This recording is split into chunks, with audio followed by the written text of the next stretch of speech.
किसान भाइयों, बकरी पालन पशुपालन का एक अभिन्न अंग रहा है। भूमिहीन कृषि श्रमिक, छोटे सीमांत किसान और आर्थिक रूप से पिछड़े लोगों में बकरी पालन की लोकप्रियता अधिक है, जिसे अपनाकर आप कम लागत में अधिक मुनाफा कमा सकते हैं। लेकिन कभी कभी इन बकरियों में खुरपका मुंहपका रोग का प्रकोप होता है, जिससे ये व्यवसाय घाटे में चला जाता है। तो आप कैसे करें इस बीमारी की रोकथाम, इसकी जानकारी दे रहे हैं पशु विशेषज्ञ डॉक्टर HC यादव। मैं आज आपको बकरियों में होने वाली खुरपका मुंहपका बीमारी के संबंध में कुछ जानकारियां दूंगा। इसे हम अपनी सामान्य भाषा में FMD के नाम से इस बीमारी को जानते हैं। यह रोग बकरियों में एक बहुत ही छोटे आँख से ना दिख पाने वाले कीड़े द्वारा होता है, जिसे विषाणु या वायरस कहते हैं।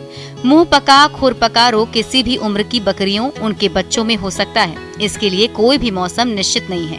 कहने का मतलब यह है कि ये रोग कभी भी बकरियों में हो सकता है। बकरियों में ये बीमारी के लक्षण सबसे पहले बुखार के आते हैं। इसके बाद बकरियों को देखा चलने में उसको परेशानी होने लगती है। मुंह में छाले बनने लगते, पैरों में भी छाले बनने लगते हैं।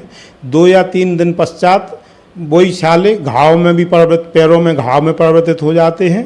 कभी कभी ज़्यादा छाले पड़ जाएं या घाव ज़्यादा बढ़ जाएं तो उसमें कीड़े भी देखने को मिल जाते हैं। मक्खी द्वारा अंडे रखे जाते हैं, जिससे उसमें मैगट भी बन जाते हैं। मुंह में छाले होने की वजह से भी बकरियां हमारी खाना पीना नहीं खा पाती हैं। तो इस तरह के लक्षण हमारी बकरियों में देखने को मिल जाते हैं।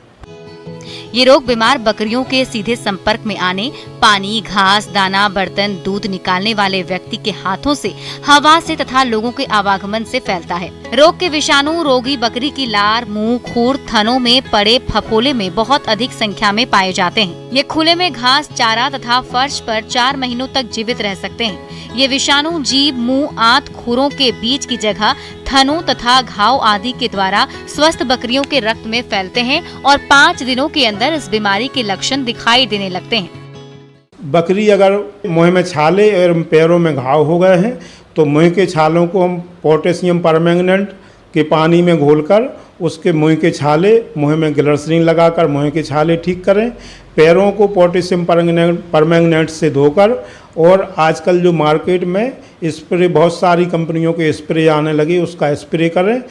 5-7 दिन अगर हमने अपनी बकरियों का इस तरह से साफ़ सफाई से बचाव कर लिया तो इस बीमारी से जल्दी 6 या 7-8 दिन में छुटकारा मिल जाता है। अगर कभी कभी ऐसा भी देखा गया है कि हमारी बकरियों के पैरों में घाव में कीड़े भी बन जाते हैं, तो कीड़ों का उपचार हम तारपीन का तेल लेकर रुई में उसका फुआ लेके भर के बांध दें और उसको 2 दिन तक बंधा रहने दें। उसको 1 दिन छोड़कर उसकी ड्रेसिंग करें। कीड़े ख़त्म हो जाने पर जो भी स्प्रे बाज़ार में उपलब्ध हैं उनसे उनका स्प्रे करें।